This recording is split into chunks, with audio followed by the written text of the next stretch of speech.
Hello പ്രിയ കൂട്ടുകാരെ, നാം ഇന്ന് പരിചയപ്പെടാൻ പോകുന്നത് കാലിക്കറ്റ് യൂണിവേഴ്സിറ്റിയുടെ ബികോം വിദ്യാർത്ഥികൾക്കായിട്ടുള്ള AEC മലയാളത്തിൽ ഉൾപ്പെടുത്തിയിട്ടുള്ള ഒരു നാടകമാണ്. മത്സ്യഗന്ധി എന്നുള്ളതാണ് നാടകത്തിൻ്റെ പേര്. സജിത മഠത്തിൽ ആണ് ആ നാടകം രചിച്ചിട്ടുള്ളത്. മത്സ്യഗന്ധി എന്ന് പറയുന്ന പേരിൽ തന്നെ ആ നാടകത്തിൻ്റെ പൊരുളുണ്ട്. മത്സ്യവുമായി ബന്ധപ്പെട്ട് മുക്കുവ ജനതയുമായി ബന്ധപ്പെട്ടിട്ടുള്ളതാണ് ആ നാടകത്തിൻ്റെ പ്രമേയം. നാടകം വായിച്ചെടുക്കുന്നില്ല. നാടകത്തിൻ്റെ ആശയം ഈ ക്ലാസ്സിൽ ഏറ്റവും ചുരുക്കത്തിൽ പറയാമെന്ന് ഉദ്ദേശിക്കുന്നു. ബികോം വിദ്യാർത്ഥികളായതുകൊണ്ട് അവർക്കറിയാം എന്താണ് ആഗോളവൽക്കരണം എന്നുള്ളത്. ആഗോളവൽക്കരണ കാലത്ത് ലോകം ഒരു കുടക്കീഴിൽ ആയപ്പോൾ മുക്കുവ സമുദായം അഥവാ അരയ സമുദായം അനുഭവിക്കേണ്ടി വന്ന പ്രശ്നങ്ങൾ അവതരിപ്പിക്കുകയാണ് ഈ നാടകം. ശരിക്കും പറഞ്ഞാൽ വലിയ സാങ്കേതിക വിദ്യകൾ ഉപയോഗിച്ച് കടലിൽ മീൻ പിടിക്കാമെന്ന അവസ്ഥ വന്നപ്പോൾ, അല്ലെങ്കിൽ ഫിഷ് മാർക്കറ്റുകൾ വന്നപ്പോൾ, ഹാർബറുകൾ വന്നപ്പോൾ, സാധാരണ മുക്കുവ തൊഴിലാളികൾക്ക് മുന്നിൽ സൃഷ്ടിക്കപ്പെട്ട പ്രശ്നങ്ങളാണ് ഈ നാടകം ചർച്ച ചെയ്യുന്നത്. ഇത് ഒരു ഏകാംഗ നാടകമായിട്ടാണ് നമുക്ക് മുൻപിലേക്ക് എത്തിക്കുന്നത്. ഈ ഒരു നാടകം വേദിയിൽ കാണുമ്പോൾ മധ്യവയസ്കയായ ഒരു മുക്കുവ സ്ത്രീ മാത്രമാണ് കഥാപാത്രമായിട്ട് വരുന്നത്. ഈ കഥാപാത്രമായി വരുന്ന മുക്കുവ സ്ത്രീയുടെ ആത്മഗതം എന്ന തലത്തിലാണ് ഈ നാടകം മുന്നോട്ട് പോകുന്നത്. അവരുടെ വേദനകൾ, അവരുടെ കഴിഞ്ഞുപോയ കാലങ്ങളിലൂടെ ഓർമ്മകൾ, ആശങ്കകൾ എല്ലാം ഈ നാടകത്തിൽ പങ്കുവയ്ക്കുന്നു. വ്യാവസായിക അടിസ്ഥാനത്തിൽ കടലിൽ ചെറുതോണികൾക്ക് പകരം ബോട്ടുകൾ വരുന്നതോടു കൂടിയിട്ട് വൻതോതിൽ മത്സ്യബന്ധനത്തിനുള്ള സാധ്യത ഒരുങ്ങിയെങ്കിലും സാധാരണ മുക്കുവരുടെ ജീവിതത്തെ സാമ്പത്തികമായി തകർത്തിക്കളഞ്ഞു എന്ന് നാടകം പറയുന്നുണ്ട്. നാടകം തുടങ്ങുമ്പോൾ സ്റ്റേജ് നമ്മൾ ഒരു കടൽക്കരയായിട്ടാണ് കാണുന്നത്. വേദിയിൽ മീൻവല തൂങ്ങിക്കിടക്കുന്നുണ്ട്. നക്ഷത്രങ്ങളും കുഞ്ഞു മീനുകളും ആ വലിയ വലയിൽ കുരുങ്ങിക്കിടക്കുന്നതായിട്ട് നമുക്ക് കാണാം. ആ കുഞ്ഞു മീനുകൾ എന്നുള്ളതൊക്കെ വലിയ കപ്പലൊക്കെ വന്ന് വലിയ മീൻ പിടിക്കുമ്പോൾ കുരുങ്ങിപ്പോയ, അവർക്ക് ആവശ്യമില്ലാതെ പോയ കുറേ ചെറിയ മീനുകളുടെ സങ്കല്പമായിട്ടാണ് നമുക്കവിടെ കാണാൻ കഴിയുന്നത്. വേദിയുടെ ഒരു വശത്ത് കടൽ മണ്ണ് കൊണ്ടുണ്ടാക്കിയ ഒരു ആണിൻ്റെ മുഖം കാണാം. പിന്നീട് ചെറിയൊരു തകര ടിൻ കൊണ്ടുണ്ടാക്കിയ ചെറിയൊരു വിളക്കും നമുക്ക് അവിടെ കാണാം.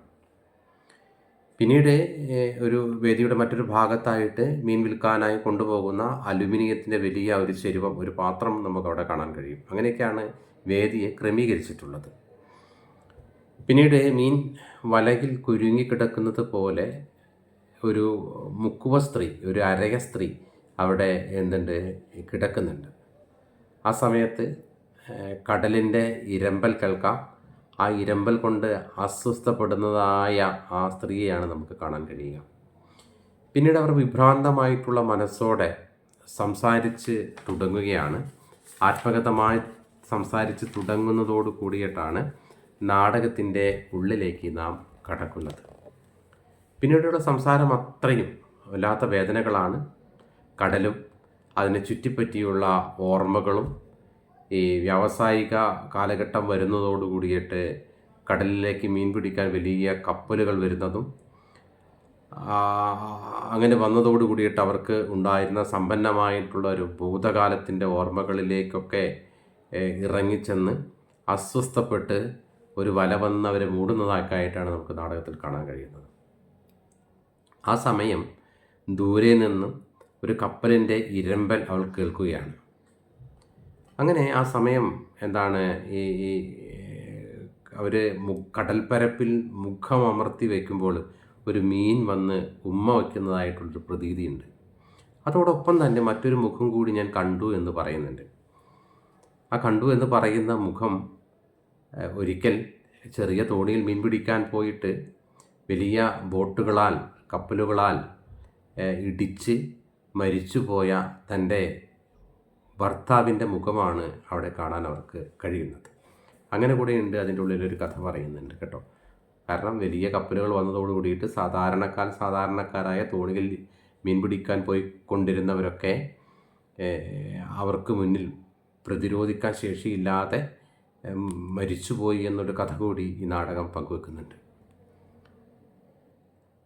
വലിയ യന്ത്ര സാമഗ്രികളുമായിട്ട് മീൻ പിടിച്ചപ്പോൾ ചെറിയ മീനുകളും ഇത്തരം മനുഷ്യരോടൊപ്പം ചത്തുപൊങ്ങി എന്നൊക്കെ നാടകത്തിൽ പറയുന്നുണ്ട്. അങ്ങനെ പ്രകൃതിയുടെ ജലസ്രോതസ്സുകളെ മലിനമാക്കി എന്ന് പറയുന്നുണ്ട്. നഗരവൽക്കരണം ഈ സമുദായത്തെ, മീൻ പിടിച്ച് ഉപജീവനം നയിച്ചിരുന്ന ഈ സമുദായത്തെ പ്രതികൂലമായി ബാധിച്ചു എന്നൊക്കെ പറയുന്നുണ്ട്. പിന്നീട് നമ്മൾ ആ വേദിയിൽ കാണുന്നത് വളരെ സങ്കടപ്പെട്ട് കരയുന്ന ആ മുക്കുവ സ്ത്രീയാണ്. കാണികൾക്ക് അവരുടെ ഒരു ഭാഗം മാത്രമേ കാണാൻ കഴിയുന്നുള്ളൂ. പിന്നീട് അവർ കാണുന്നത് വേദിയിൽ നമ്മൾ നേരത്തെ കണ്ട മണ്ണുകൊണ്ടുണ്ടാക്കിയ മുഖത്തെ പരിശോധിച്ച് പ്രേക്ഷകരോടും മുഖത്തോടുമായിട്ട് അവർ സംസാരിക്കുന്നത് കൂടി നമുക്കവിടെ കാണാൻ കഴിയുന്നുണ്ട്. പിന്നീടുള്ള സംഭാഷണമെല്ലാം വളരെ സങ്കടകരമായിട്ടുള്ള ആത്മകഥമായിട്ട് തന്നെയാണ് നമുക്ക് ബോധ്യപ്പെടുക. എന്നിട്ട് ചോദിക്കുന്നുണ്ട് നമ്മളോട്, ഞാനിവിടെ ഇരിക്കുന്നത് എന്തിനാണെന്ന് ചിലപ്പോൾ നിങ്ങൾ ചോദിച്ചേക്കാം.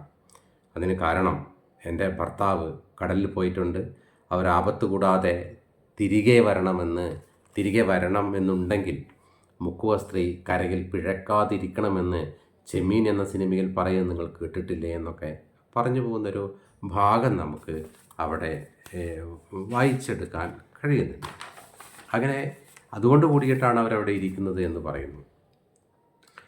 നാടകത്തിലുടനീളം ഈ മധ്യവയസ്കയായ സ്ത്രീ അവരുടെ ആദ്യ ഭാഗത്തൊക്കെ ഈ ഭർത്താവിനെ കുറിച്ചിട്ടുള്ള ഓർമ്മകളൊക്കെ പറയുമ്പോൾ ഇതിനിടയ്ക്ക് അമ്മയുടെ കൂടെ ഉണ്ടായിരുന്ന കുറച്ച് ഓർമ്മകളെക്കുറിച്ച് വീണ്ടെടുക്കുന്നുണ്ട്. ഇന്നത്തെ പോലെയുള്ള മീൻ പിടിക്കലല്ലായിരുന്നു അന്ന് എന്നും എൻ്റെ അമ്മാമ്മ മീൻവല കെട്ടുന്നത് കാണാൻ നല്ല ചന്തമായിരുന്നു എന്നൊക്കെ പറയുന്നതിൻ്റെ ഒപ്പം തന്നെ പെട്ടെന്ന് ഭർത്താവുമൊത്തുള്ള ഭൂതകാലത്തിലേക്ക് അവർ തിരിച്ചു പോകുന്നുണ്ട്. ആ ഭർത്താവിൻ്റെ മീൻ പിടിക്കാനുള്ള കഴിവിനെയും അങ്ങനെ പറഞ്ഞു കൊടുത്ത വാക്കുകളെയും അതോടൊപ്പം വൈകുന്നേരം വീട്ടിലോട്ട് പിടിച്ചു കൊണ്ടുവരുന്ന മീനിനോടൊപ്പം അദ്ദേഹത്തിൻ്റെ മദ്യത്തിൻ്റെ മണവും ഞങ്ങളുടെ 9 വയറുകൾ കഴിയാൻ അദ്ദേഹത്തിൻ്റെ തൊഴിൽ കൊണ്ട് മാത്രമാണ് കഴിഞ്ഞതെന്നും ഈ നല്ല അധ്വാനിയായിരുന്നു എന്നൊക്കെ പറയുന്നുണ്ട്. അങ്ങനെ കടലിൻ്റെ സ്പന്ദനത്തെ നന്നായിട്ട് അറിയാവുന്ന ആളായിരുന്നു തൻ്റെ ഭർത്താവെന്നും സമുദായത്തിൻ്റെ ജീവിത സത്യത്തെ നമുക്ക് മുൻപിൽ പറയാൻ, അല്ലെങ്കിൽ അരയ സമുദായത്തിൻ്റെ ജീവിത സത്യത്തെ നമുക്ക് മുൻപിൽ പറയാൻ ശ്രമിക്കുക കൂടി ചെയ്യുന്നുണ്ട് ആ കഥാപാത്രം. എന്നിട്ട് അവർ പറയുന്നുണ്ട്, നിങ്ങൾക്ക് വെറും മീൻനാറ്റമായിട്ടേ ഇതൊക്കെ തോന്നുകയുള്ളൂ. മീൻ വിൽക്കാനുള്ള പാത്രത്തോടൊപ്പം തോർത്തുമെടുത്ത് തിരക്കിൽ മകളോട് എന്ന പോലെ, മകൾ വേദിയിലില്ല, മകളോട് എന്ന പോലെ പറയുന്നുണ്ട്, ചായ കാപ്പി കുടിക്കണം, ഉച്ചയ്ക്കുള്ള അരിയും അടുപ്പത്തുണ്ട്, മീൻ കിട്ടുമോ എന്ന് നോക്കണമെന്ന്, താഴത്തെ കുട്ടികളോടൊപ്പം കളിച്ചിരിക്കരുതെന്നൊക്കെ പറഞ്ഞ് അവർ പോകുന്ന നേരെ ഹാർബറിലേക്കാണ്. ഈ ഹാർബർ എന്ന് പറയുന്നത് വ്യാവസായികവൽകൃതമായിട്ടുള്ളൊരു കാലഘട്ടത്തിൽ രൂപപ്പെട്ട ഒന്നാണ് എന്നുള്ള കാര്യം ഓർക്കണം. പണ്ട് മീൻ പിടിച്ച് കടൽക്കരയിൽ വിറ്റുകൊണ്ടിരുന്നവർ ഇപ്പോൾ ഹാർബറിലേക്ക് എത്തി. പിന്നീട് അവർ ഹാർബറിൽ പോകുന്നുണ്ട്. ഹാർബറിൻ്റെ വലിയ ബഹളങ്ങളുണ്ട്, വിലപേശലുകളുണ്ട്, ഒച്ചകളുണ്ട്. അവിടെ നിന്നും ഹാർബറിൻ്റെ മാറ്റങ്ങളൊക്കെ നമ്മളെ ബോധ്യപ്പെടുത്തുന്നുണ്ട്. അവിടെ തർക്കമൊക്കെ കഴിഞ്ഞ് മീനെടുത്ത് വിൽക്കാൻ പോകുന്നതൊക്കെ നമുക്ക് കാണാം. അതിലൂടെ അവരുടെ ജീവിതം പറയാൻ ശ്രമിക്കുന്നുണ്ട്. സാമ്പത്തിക സ്രോതസ് അസ്ഥിരമാണ് എന്ന് വീണ്ടും ഓർമ്മപ്പെടുത്തുന്നുണ്ട്. മീനിങ്ങനെ വിൽക്കാൻ കൊണ്ടുപോകുന്ന വഴികൾ, നടത്തങ്ങൾ, ബസ്സിലെ കയറ്റങ്ങൾ, ഐസ് വാങ്ങൽ, ഇങ്ങനെയൊക്കെ സാമ്പത്തിക നഷ്ടം തന്നെയാണ് എന്നൊക്കെ നമ്മളോട് പറയുന്നുണ്ട്. പിന്നെ അടുത്ത ഒരു സ്റ്റെപ്പിൽ നമ്മൾ കാണുന്നത് ഇവർ മീൻ വിൽക്കാനായിട്ട് ഒരു ബസ് സ്റ്റോപ്പിൽ നിൽക്കുന്നതാണ്. ആ ബസ് സ്റ്റോപ്പിൽ അവിടുത്തെ തിരക്കിനിടയിൽ അപ്പം നമ്മളിത് കാണാൻ കഴിയുന്നത് ബേക്കിൽ ഇങ്ങനെ സ്ക്രീനുണ്ട്, സിനിമയുണ്ട്, ഒരാളെ അഭിനയിക്കുന്നുള്ളൂ. ബേക്കിൽ സ്ക്രീനിൽ ഈ മീൻ വിൽക്കാൻ ഈ ഒരു ബസ് സ്റ്റോപ്പിലെത്തുമ്പോൾ ഇതിനെ മണം കൊണ്ട് പലരുടെയും മുഖം ഇങ്ങനെ ചുളിയുന്നുണ്ട്. അതിൻ്റെ അവരോടായിട്ട് ഇവർ പറയുന്നുണ്ട്, നാറുന്നുണ്ട് പോലും. മീനിന് മറ്റെന്താണ് മണമെന്നും തീന്മേശയിൽ ഇത് നല്ല വിഭവസമൃദ്ധമായിട്ട് നിങ്ങൾക്ക് കിട്ടുമ്പോൾ ഈ നാറ്റമൊന്നും നിങ്ങൾക്ക് ഉണ്ടാവില്ലല്ലോ എന്നൊക്കെ അവരോട് ക്രൗര്യമായിട്ട് ചോദിക്കുന്നതിൻ്റെ ഇടയിൽ ഒരു ബസ് വരികയും പാളയത്ത് നിർത്തുമോ എന്നവർ ചോദിക്കുന്നതിൻ്റെ ചോദ്യം പോലും കേൾക്കാത്ത ബസ് എങ്ങനെ കടന്നു പോകുന്നതിൻ്റെ ഇടയിൽ ആ കിളി ഇങ്ങനെ അവർ കളിയാക്കി എന്തോ പറഞ്ഞിട്ട് പോകുന്നുണ്ട്.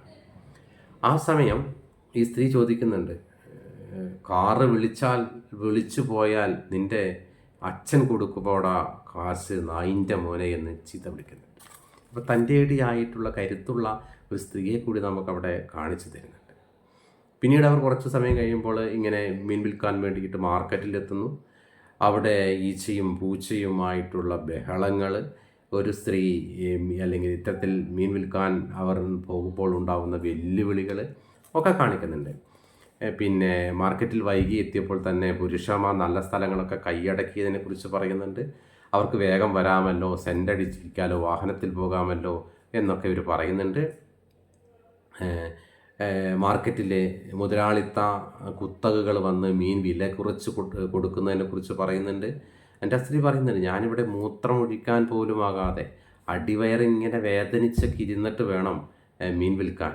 ഇങ്ങനെ മത്സരം കച്ചവടമായി എന്നും അതിൻ്റെ ഇടയിൽ അനുഭവിക്കേണ്ടി വരുന്ന മാനസികമായിട്ടുള്ള അല്ലെങ്കിൽ ശാരീരികപരമായിട്ടുള്ള വേദനകളെയും സമ്മർദ്ദങ്ങളെയും ഒക്കെ ഈ നാടകം നമുക്ക് മുൻപിലേക്ക് ചൂണ്ടിക്കാണിക്കുന്നുണ്ട്.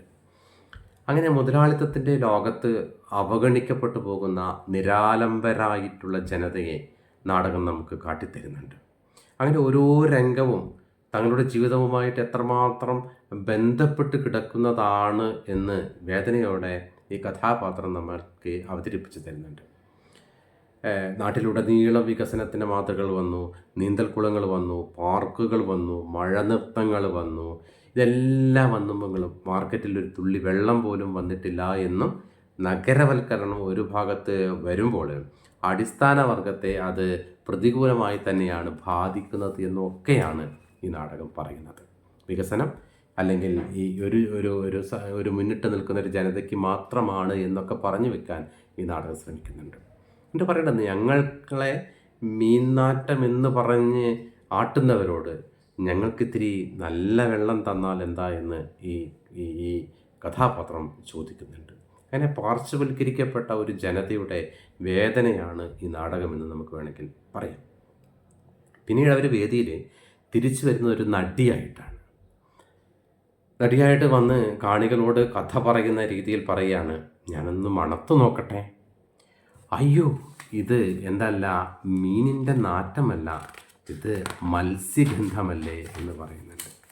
അപ്പോൾ മത്സ്യഗന്ധമല്ലേ എന്ന് പറയുമ്പോൾ നാടകം നമ്മളെ ഒരു നിമിഷം പുരാണത്തിലെ മത്സ്യഗന്ധി എന്ന് പറയുന്ന കഥാപാത്രത്തിലേക്ക് കൊണ്ടുപോകുന്നുണ്ട് അല്ലേ.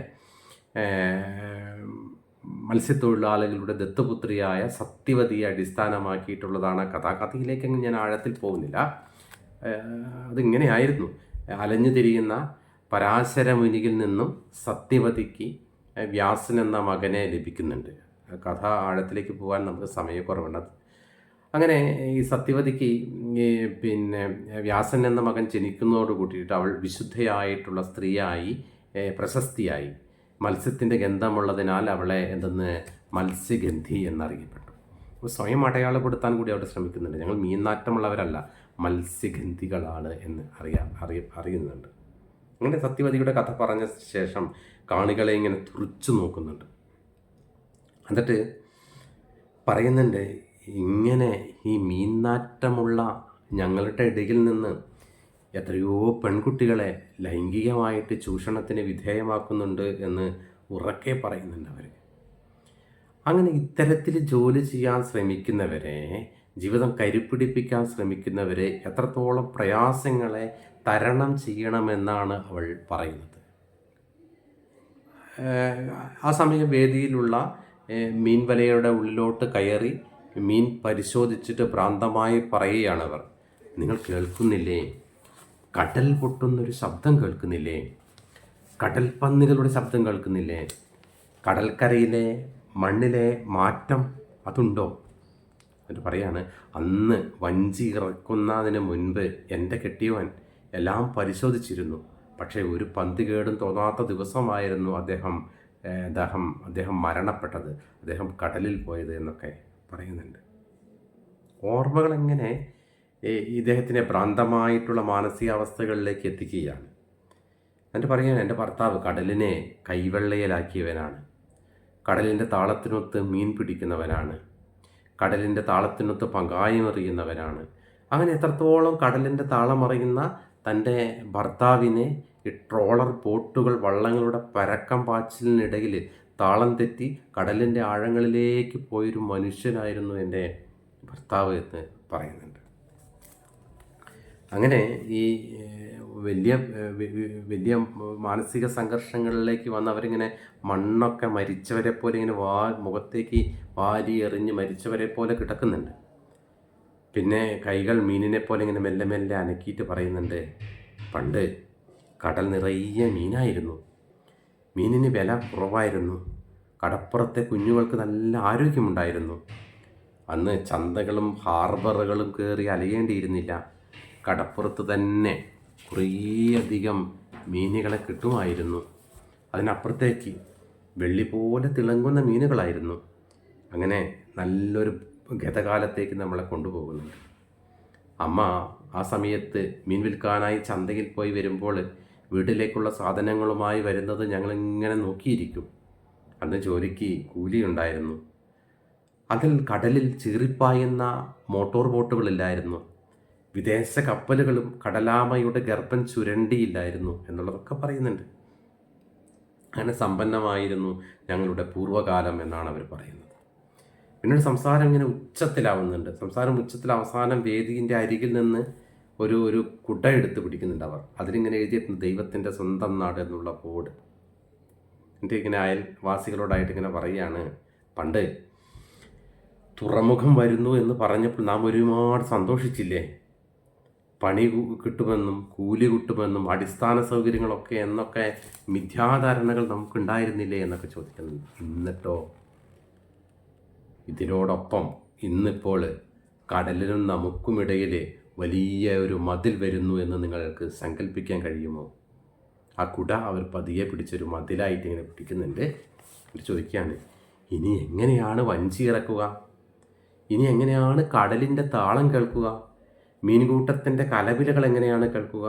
തോണി നിറയെ മീൻ കിട്ടണ്ടേ? കടൽ പോയാലും ഈ മീൻ നാറ്റം മാത്രം ബാക്കിയാവുമോ എന്ന് ചോദിക്കുന്നുണ്ട്.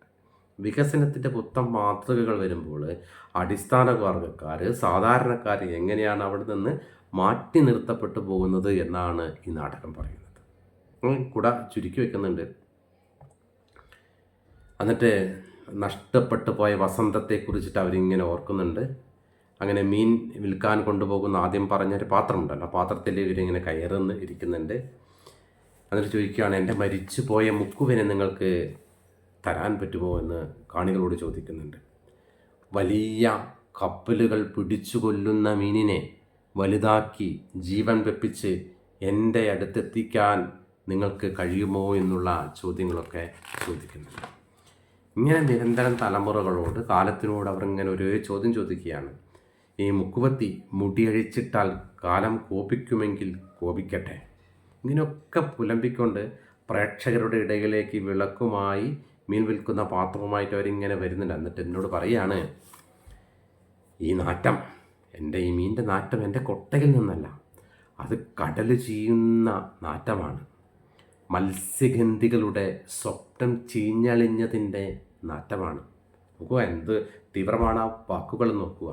അത് എൻ്റെ മണമല്ല, കടൽ നമ്മൾ ചെയ്ത ചതിയുടെ, വഞ്ചനയുടെ ഒക്കെ നാറ്റമാണ് എന്ന് അവർ വിളിച്ചു പറയുകയാണ്.